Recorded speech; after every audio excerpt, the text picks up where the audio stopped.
You've been in that room before. The party, the dinner table, the office gathering. Everyone's talking, laughing, sharing opinions, and you're sitting there, nodding at the right moments, smiling on cue, but inside, you feel utterly, completely alone. Not because no one is there, but because no one is there. And then you go home, by yourself, and for the first time all evening, you breathe. If that resonates with you, this video is going to feel like someone finally put words to something you've been carrying silently for years.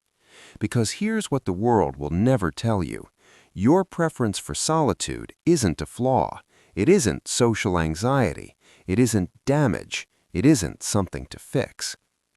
According to Arthur Schopenhauer, the 19th century philosopher who may have understood the human condition more ruthlessly and more honestly than any thinker before or since, solitude isn't a symptom, it's a signal of something rare, something most people will never develop. But before you feel too comfortable, understand this: Schopenhauer wasn't offering flattery, he was offering a brutal mirror. And what that mirror reveals about intelligence, loneliness, and the nature of human connection is going to challenge almost everything you've been told.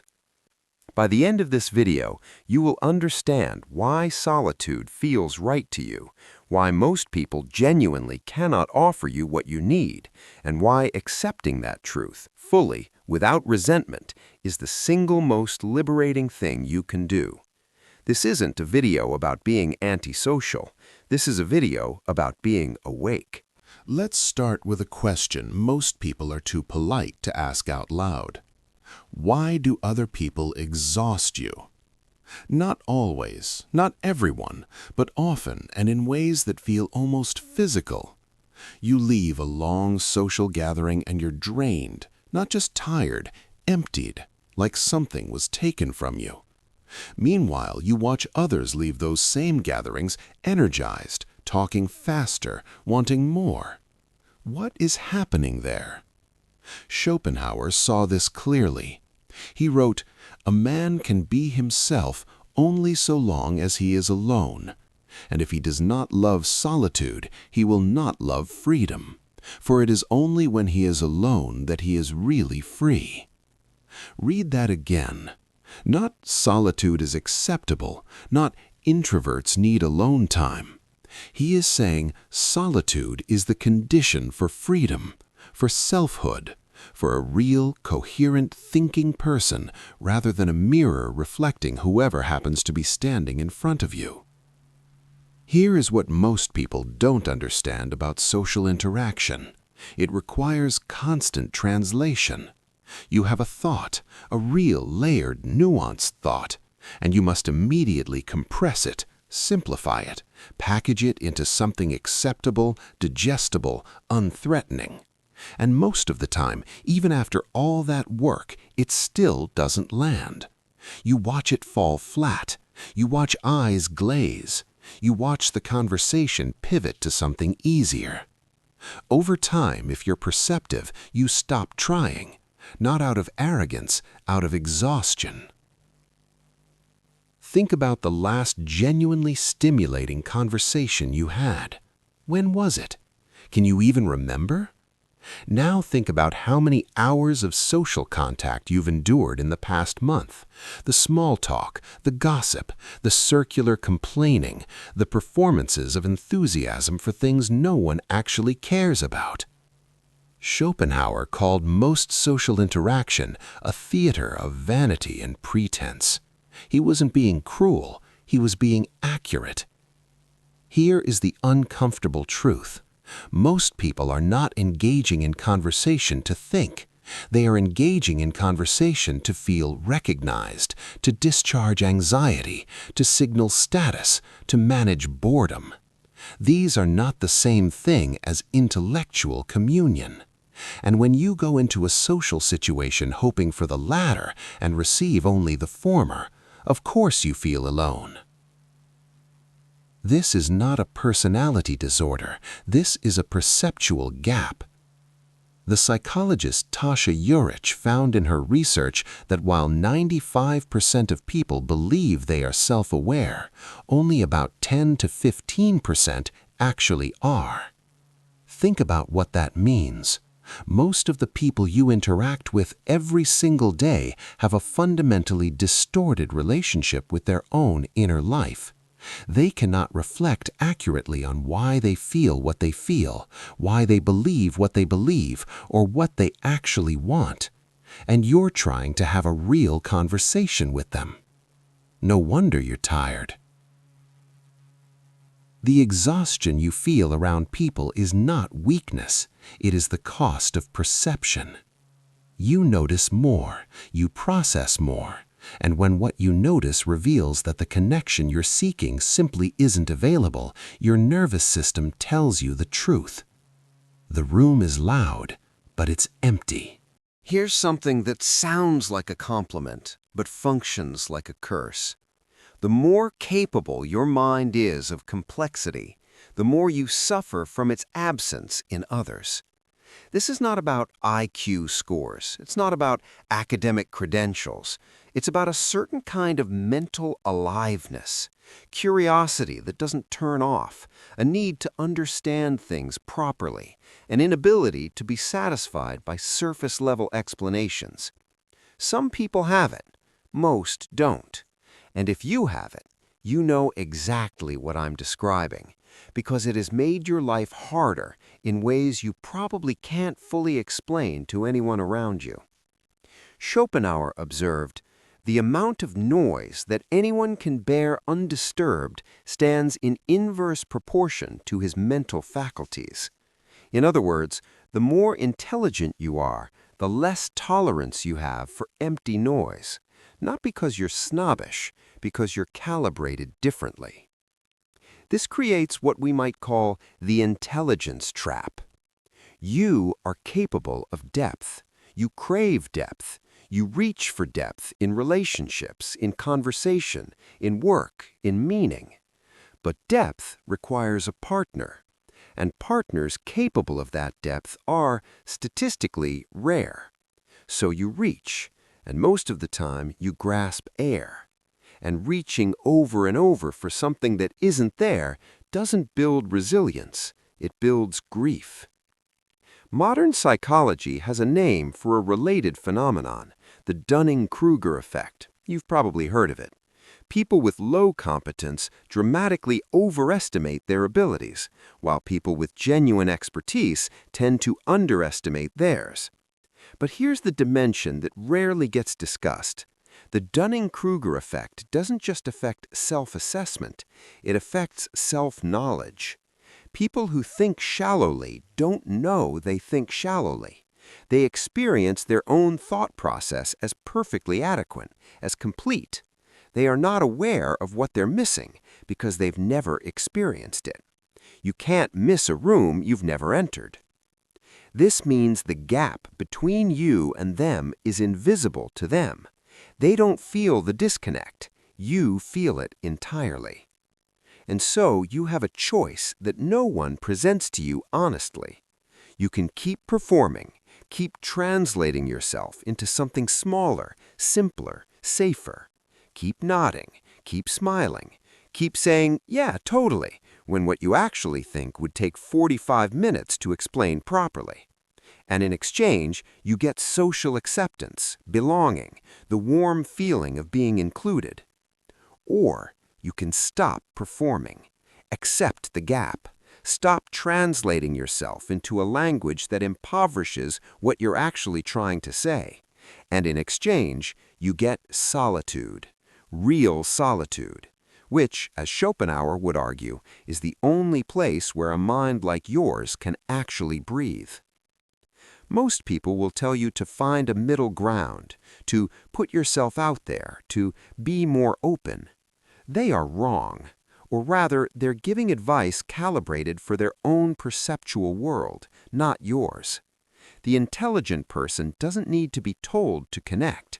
They need to be given permission to stop connecting badly. Here is where conventional wisdom becomes genuinely dangerous. Every self-help book, every therapist trained in social skills frameworks, every well-meaning friend will tell you the same thing. Loneliness is a problem to be solved. Isolation is a symptom. Connection is the cure. Get out more, join things, be vulnerable, open up. And for most people, they're right. But you are not most people. Schopenhauer made a distinction that modern psychology is only beginning to catch up to. He separated loneliness, the painful experience of unwanted isolation, from solitude, the chosen, nourishing experience of being with oneself. And he argued that only a mind of sufficient quality could actually inhabit solitude productively. For lesser minds, he said bluntly, solitude is simply torture. They cannot stand their own company because there's not enough inside them to make the visit worthwhile. That sounds harsh. It is harsh, but examine it honestly and you'll recognize the truth of it. When you are alone and your mind is working, truly working, you do not feel empty. You feel full. Ideas connect, questions open up. Something that has been nagging at you for days suddenly clarifies. The silence isn't absence, it's presence, the presence of your own uninterrupted consciousness. When someone who cannot tolerate their own mind is alone, something different happens. The silence becomes a void. They reach for their phone. They turn on the television. They call someone, anyone, to fill the space.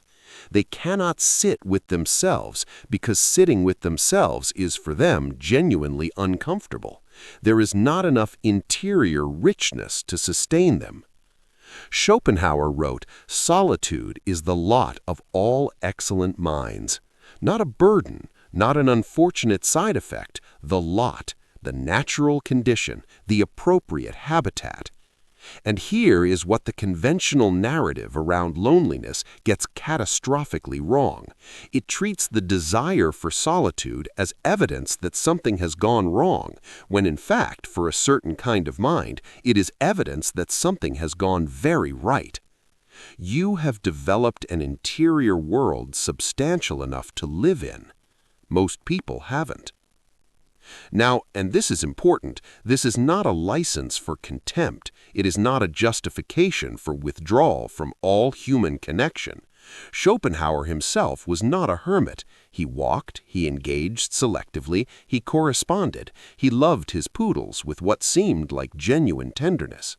The point is not that other people are worthless. The point is that the quality of connection matters infinitely more than the quantity.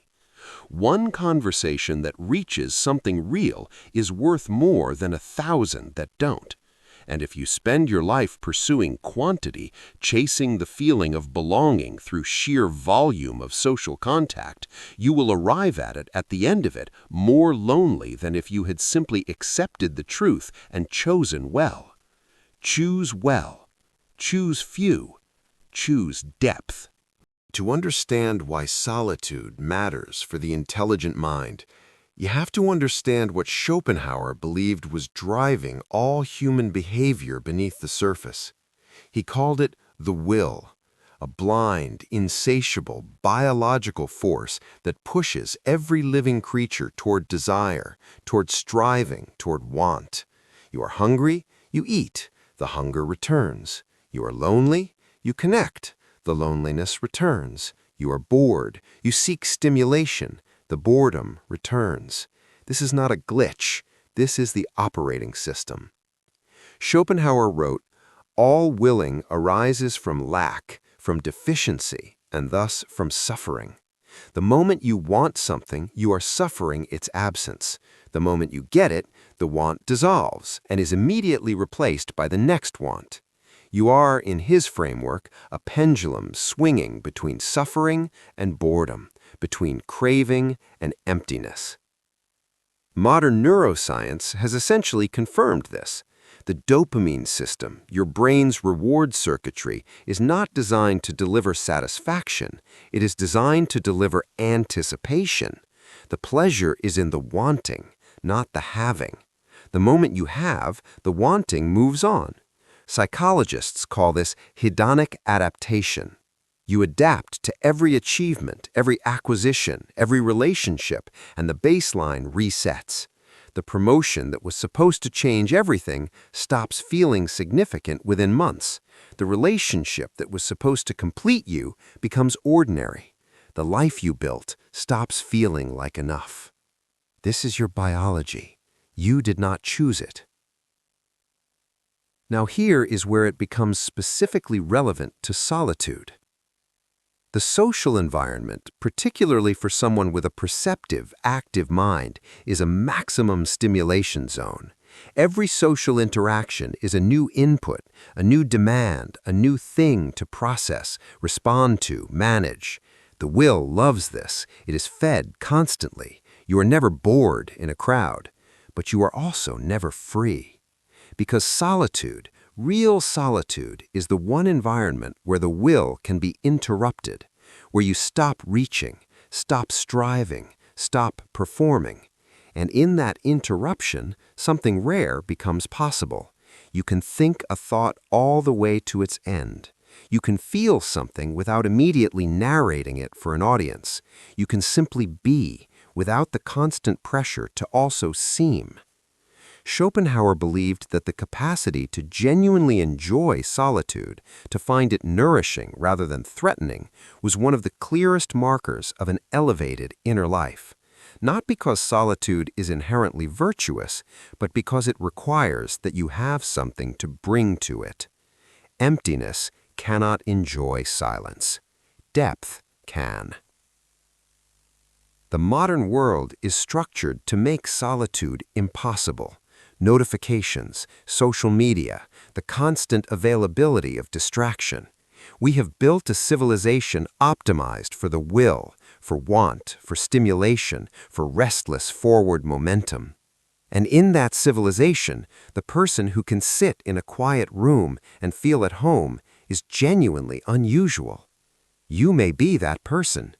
The question is whether you've been made to feel ashamed of it. Let's get practical, because understanding is only half of it. The other half is what you actually do. If everything in the previous chapters resonates, if you recognize the perceptual gap, the exhaustion of translation, the nourishment of genuine solitude, then you are probably also carrying something else, a habit, a compulsion, a reflex you developed years ago that you haven't fully examined. The habit of betraying your own interior life in order to be accepted. It works like this. You're with a group of people. Someone says something that is, in your private assessment, shallow, or wrong, or simply beneath the level of thought you consider worth expressing. And instead of saying so, or simply staying quiet, you agree. You laugh. You add your voice to the consensus, because the cost of disagreement, of differentness, of being that person feels too high. You've done this so many times it has become automatic. You perform belonging, and the performance is so practiced, so seamless, that you sometimes forget you're doing it. Schopenhauer warned against this directly. The greatest of follies is to sacrifice health and what makes for it for anything else whatsoever, for fame, for wealth, for power, and, we might add, for social approval. The sacrifice of your own authentic perception for the approval of people who cannot even perceive what you're sacrificing, this is, in his view, a form of slow self-destruction. So, what do you do instead? First, stop trying to be understood by everyone. This is not resignation, it is accuracy. You would not expect a person who has never studied music to evaluate your composition. You would not expect someone who has never left their hometown to validate your experiences abroad. Stop expecting those who cannot follow your thought to confirm it.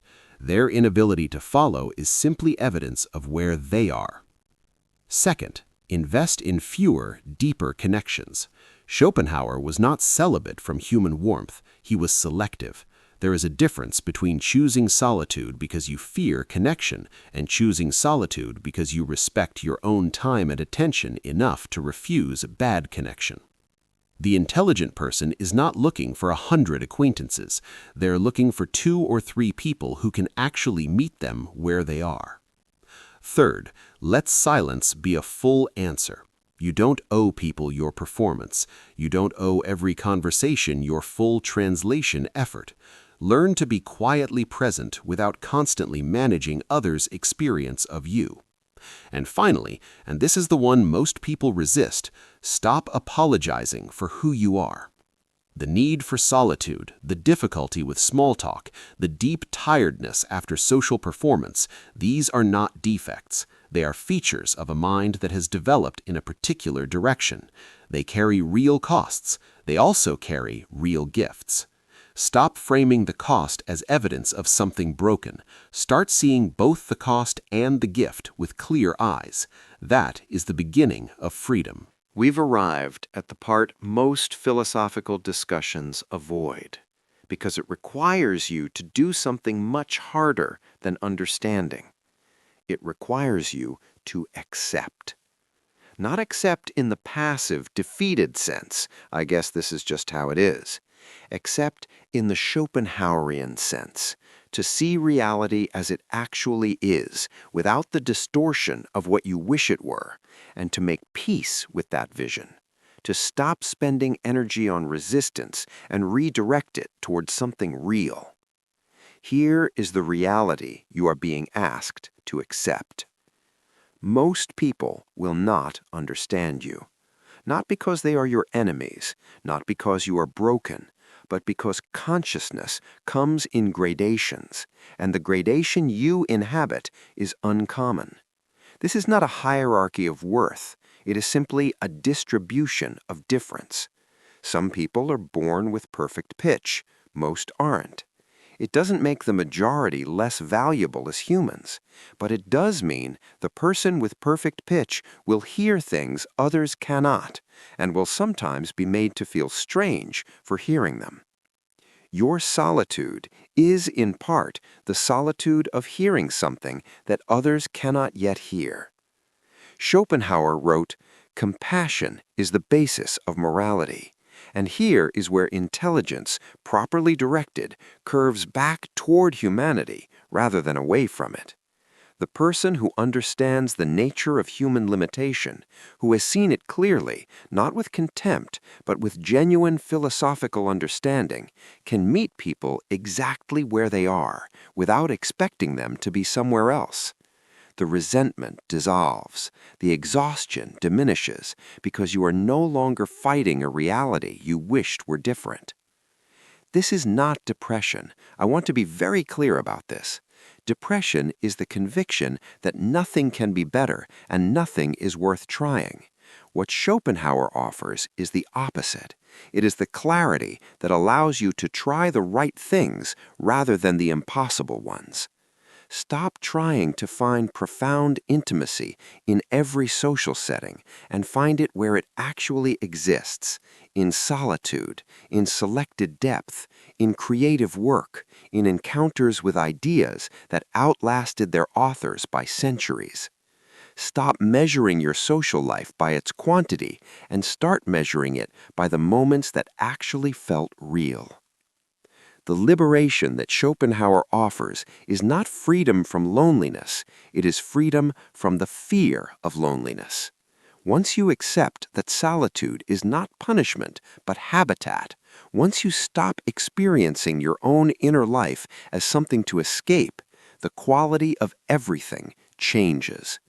You are not waiting anymore. You are not missing out.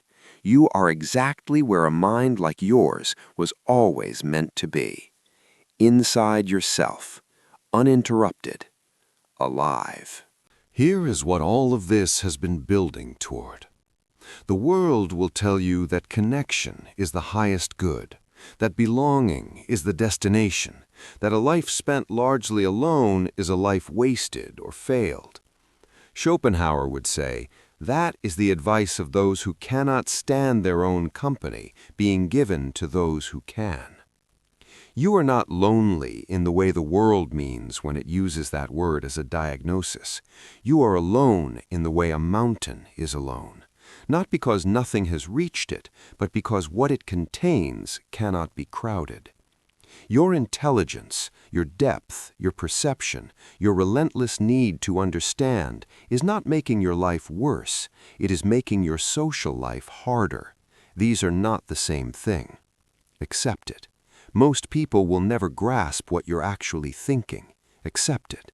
Accept it. Most gatherings will leave you emptier than before. Accept it. Accept it. The connection you genuinely need is rare, and finding it requires being willing to go without it most of the time. Accept it. And in that acceptance, not defeat, not surrender, but clear-eyed philosophical acceptance, something extraordinary becomes possible.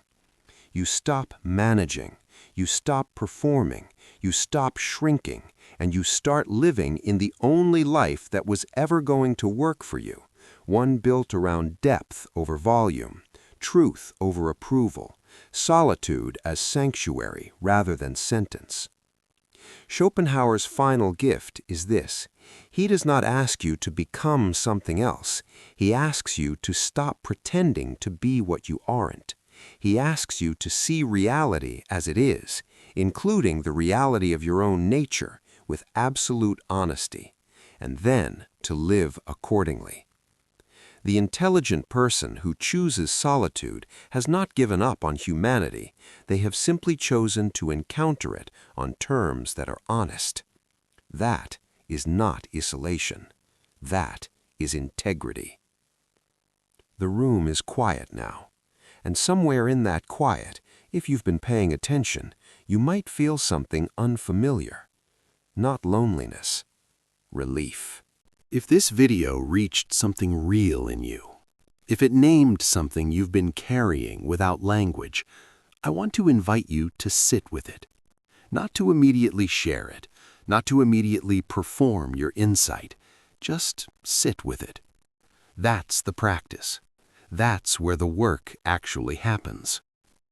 We've put together a set of tools, guided meditations, consciousness exercises, and philosophical frameworks specifically designed for minds like yours, minds that think deeply and need a structured space to go further. You can find them linked below. And if this video landed for you, if something in it made the kind of sense that doesn't need explaining, write in the comments, "It made sense to me." No performance, no summary, no need to prove you understood. Just those 5 words. You'll know why. If you want to go deeper into Schopenhauer, into the will, into pessimism as a philosophy of liberation, into what it means to live an honest life in a dishonest world, subscribe. We go further every week. You were never broken. You were just built for a different kind of quiet.